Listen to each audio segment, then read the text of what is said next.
We're here today with Paul Sorum of Fargo, and Mr. Sorum is seeking the Republican nomination for governor in North Dakota. How are you doing today, Paul? Doing great.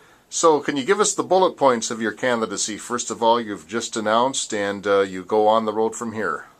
Yes, I'm going on the road. I've been on the road actually since July, about once a week. I travel and meet supporters, and we've been putting together our delegates for the convention. It's going extremely well.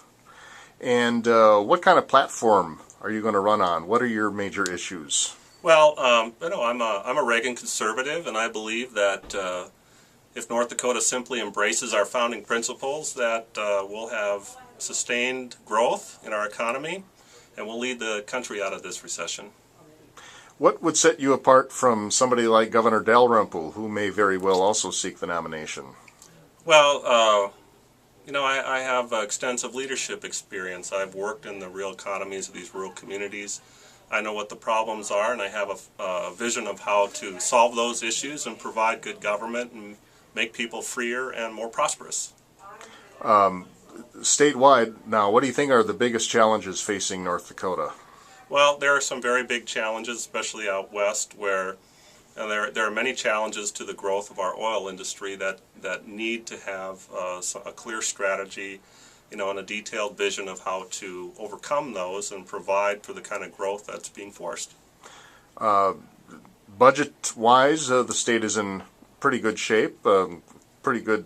Well, the spending has got to be limited. We can easily do that without cutting any programs. What we need to do to convert our oil-based economy, our egg-based economy, into a long-term permanent economy is to lower the tax burden on businesses, so we are the very most attractive state for businesses to grow and expand. We'll get businesses relocating here, we'll have growth in our economy, but right now the tax burden we have on businesses is the highest in the country with the exception of Alaska. And with our tax revenues, that's unacceptable. It's unethical, in my opinion. So you'd like to lower the tax liability for these companies so that they can bring more That's right. people in and create more jobs. When we have huge unallocated surpluses of tax revenue, it makes you wonder if the current administration thinks the fiscal health of the state's more important than the fiscal health of families. What about the taxes being generated out in oil country? Do you believe they're paying their fair share? Well, I think they're paying more than their fair share. They're paying a tax in concept for extracting a natural resource that we cannot replace.